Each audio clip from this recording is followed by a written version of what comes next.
Okay, let's look at this first problem. It says, which multiplication property does the equation below represent? 7 times the quantity of 9 times 2 equals the quantity of 7 times 9 times 2. Now, one thing I want you to notice right away is look at the digits. 7, 9, 2 equals 7, 9, 2. They do not change order, therefore it cannot be the commutative property.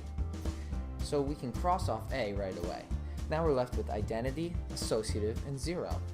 Well, number 1, we don't see a 0 in the problem, so it can't be 0. We don't see a 1 in the problem, so it can't be identity, so we're left with the associative property. Now let me tell you why it is. Associative property states that we can group numbers in any way we like.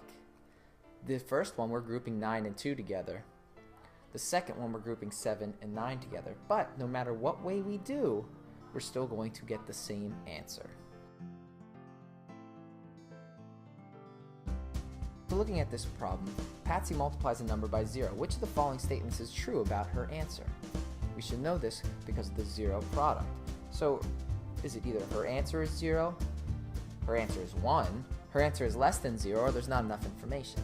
Well, since we know the 0 property that anything multiplied by 0 is automatically 0, our only choice here is A, her answer is 0.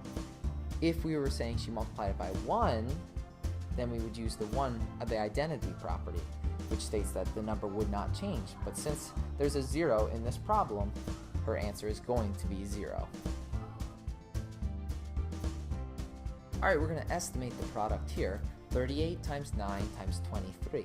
When we do that, we want to round to the nearest 10. In this case, we're going to round 38 up to 40. We're going to keep that 9 the same because single digits are pretty easy to work with. And that 23 is going to become 20. The next step is going to underline the 4 in 40, the 9, and the 2 in 20. So we're really taking 4 times 9 times 2. So when we do that, 4 times 9 is 36, times 2 is 72. And the last thing we need to do is add 2 zeros because there's 1 0 in 40, there's 1 0 in 20. When we do that, we're going to get the answer of 7,200. And that's what this product would estimate to. Okay, which of the following is equal to 6 to the 7th power? Remember, we're dealing with exponents. What we want to focus on is the base and then the exponent. The base is 6, so that is the digit we are looking for. So right away, we can cross off A and C because they contain a 7. Now, the exponent tells us how many times we need to multiply that 6 by itself. So if we look at B, it says 6 times 6 times 6 times 6 times 6 times 6. That is only 6 times, so that would be 6 to the 6th power. We have to go one more, which is D, where it has 6 times itself 7 times. Okay, to solve this problem, 7 times 63 using mental math, we want to use our distributive property again.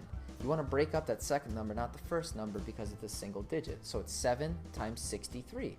7 times 60 plus 7 times 3. Remember, you add the products, not multiply or divide or subtract them in the distributive property.